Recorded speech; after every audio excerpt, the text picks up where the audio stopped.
Hey, good morning, everybody. Lauren and I are super pumped because you know what? We understand there's been a whole lot going on in the Mhm. industry, and we wanted to make sure that we're putting you at the forefront. We're taking care of business all the ways that we possibly can.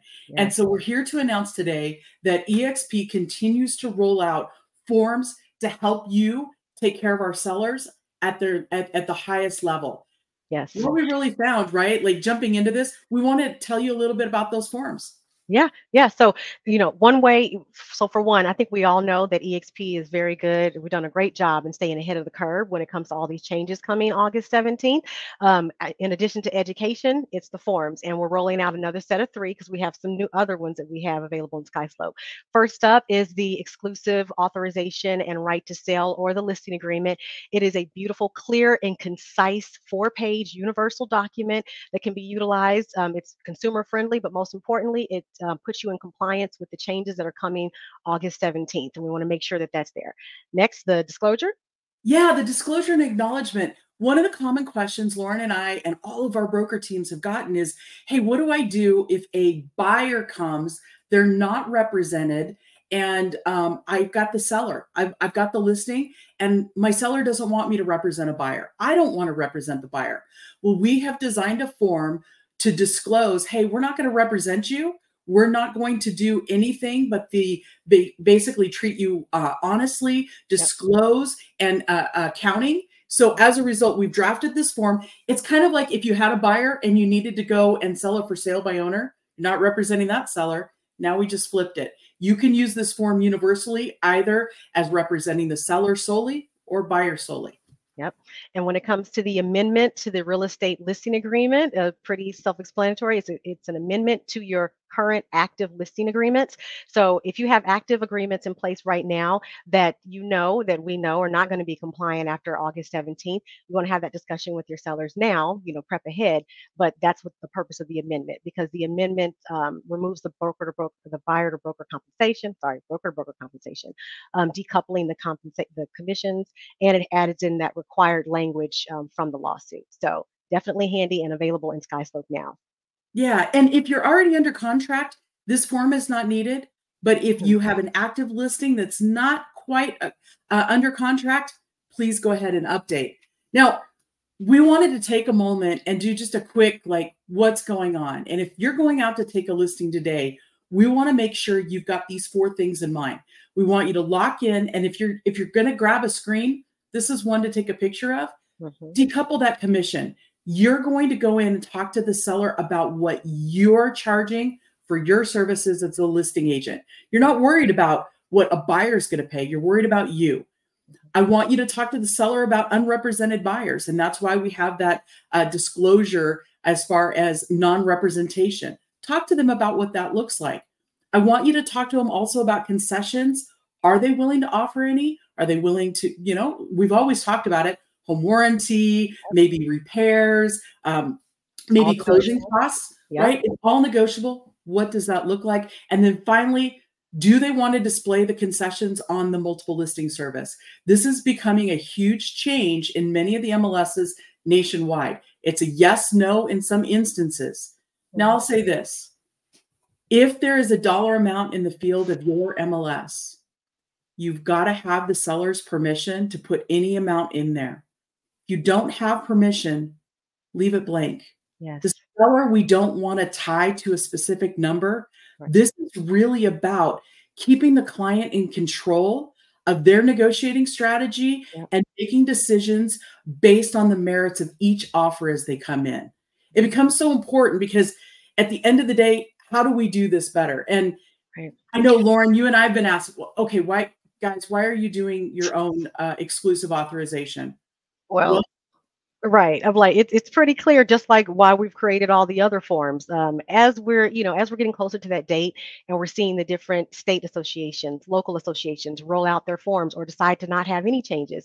It's kind of alarming because we're seeing that our agents aren't going to be best protected in some cases when it comes to utilizing those forms. So we wanted to provide another option for our agents to make sure that they're compliant with those settlement terms. It's our job to make sure that you're protected, right? And that's the main purpose behind it. yeah, this is about transparency to the consumer, but Mm-hmm. also making sure that as we go forward, our North Star is taking care of you and your business. How do we communicate in such a high level that people are comfortable? And so truly, these are the core reasons why we did it. Now, this is a big question that we've been getting a lot around. Are we eliminating broker to broker compensation? And traditionally, and I'll go back in the olden days, there was broker to broker. You and I went out, we took a listing, and we shared compensation with the buyer broker. The lawsuit and the NAR settlement, that life has changed. And so as a result, eXp, we absolutely believe that the client should be the center point of the transaction on both the buyer and seller side. They should determine the compensation. And so as a result, if you go out and take a listing this afternoon, it's about you and the seller and the compensation that you negotiate with that person. We don't have set fees. We want you to negotiate your value and the services you provide. It's the same with the buyer. Now, if you've got a buyer who is potentially cash poor, they need help financing their fees to close escrow. Awesome. We can do that. And we've got a couple of different ways to make that happen. And Loran, like, break this down because we can still get paid. Yeah. It's just different. Absolutely. So, like when it comes to the different ways that a buyer broker can get paid and how within eXp, right? There's three different sections. So, when it comes to seller's credits or seller crediting the buyer at close, or basically seller's concessions, for one, you want to make sure, of course, everything is negotiable. Now, when it comes to the seller's concessions, at the end of the day, it offsets the buyer's cost. Their net, what they have to bring to closing for closing costs at the end of the day. You want to make sure it's written in the contract because, as we know, everything's negotiable. But if it's not written in the contract, then it's not enforceable. So that's an important piece there. Seller to pay directly. Now, one, we already have a form available in SkySlope that allows the seller to pay the buyer broker directly. So, for example, if you're a buyer broker and it's after August 17th, and you want to put in an offer on the property, you see that the seller, the listing agent has communicated that the seller is willing to pay a concession or a broker fee. Different brokerages are going to do different things. Maybe you might run into a situation where a listing agent is like, oh yeah, we're going to broker to broker compensation. I'm going to offer you compensation co-op with you. It's like, okay, well, at eXp, we don't do that, but here is the, submit the direct seller to pay buyer broker agreement that again is available in SkySlope. Present that along with the offer, so that way it sends the message to the listing agent like, hey, yeah, I do want the seller to cover my commission, but it's seller direct pay to buyer broker. It can also, and one little thing, submit the seller direct pay prior to submitting the offer. You don't want to wait to submit your offer. You want to negotiate your commission up front, or it's got to be in the offer because they're not tied. You want to submit that direct pay in advance, get it signed, and then submit your offer. Yes, but do make sure you want to make sure that you don't like per the NAR website and all that. You want to make sure that you're not holding up submitting an offer on behalf of your buyer in order to establish compensation. We want to make sure we clear those lines on that. Okay, so when it comes another option is buyer pays directly. That is the most clean cut, safest way to do it. Anytime a client is paying their agent directly, that is the best option there. So those are those different options. You still have plenty to work off of, different negotiation tactics. And I think what's so important about all of this, in keeping the consumer at the center point, we recognize that it was really important to make sure that they're in control, right? We want them to better negotiate depending on the offer that's presented to them, right? They may have a timing difference, they may have a cash on hand difference, they may have a reason to sell faster. That is day to day for a seller, just as it is for a buyer. So it's really important that as these industry changes occur, you and I are having these honest conversations. We're sitting down and really walking our seller through a strategy of what it means to sell. We're walking our buyers through that strategy of buying in this market and how they leverage the great things that they're bringing to the table, what it looks like in financing, what it looks like in their ability to close quickly, or maybe take their time because the seller needs time. Like time and money, those are a balance and they're not necessarily mutually exclusive. The thing I want to empower you all is never assume. As you're having these conversations with your seller, they may have told you something at time of listing. Maybe that was 2 weeks ago, but something could have changed in the last week. So if you get a question or an inquiry from a buyer's agent, it's incumbent upon you to pick up the phone and call the seller and ask, Yes. hey, I've got somebody asking, will you compensate a buyer broker? I know you said 2 weeks ago, probably not. Are you willing to do that today? Because it looks like the offer may be X, Y, and Z. What would you like to do? If you and I do that, we continue to advocate for our client at the Yes. highest level, and that's all that makes the difference. That's the key.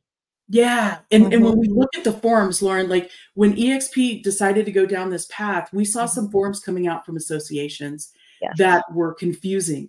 They read like an IRS form, and if this, then that.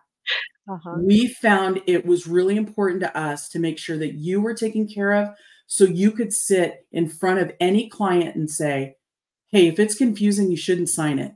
Let's walk through what this means for you and I to work together. And that's how we've designed our employment agreement, the exclusive authorization and right to sell. Every agreement we're working on your behalf right now is with that in mind. It's so Mhm. important to us that you can have a simple, honest conversation and not have to take years of classes to Yeah. understand a form to figure out how you're going to get paid, and then it still doesn't make sense. Mhm. That's no good. Right. So let's talk about the next 20 days. What do they need to do, Yes. Lauren?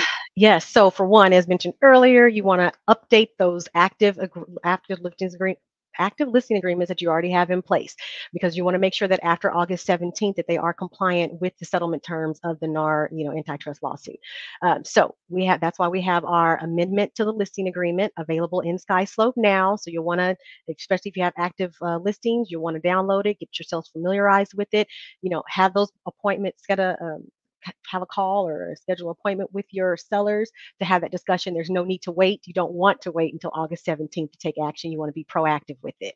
Now, when it comes to concessions, like Holly had mentioned earlier, just knowing whether or not the seller is willing to offer concession is good. You don't want to have the dollar figure. Everything is negotiable, right? And honestly, just like she said, things could change. The seller could say initially, no, I'm not willing to offer concessions, but in the midst of negotiating with the buyer, decides, okay, I am going to pay a seller's concession. So when it comes to getting that clarification, you want to just know yes or no up front.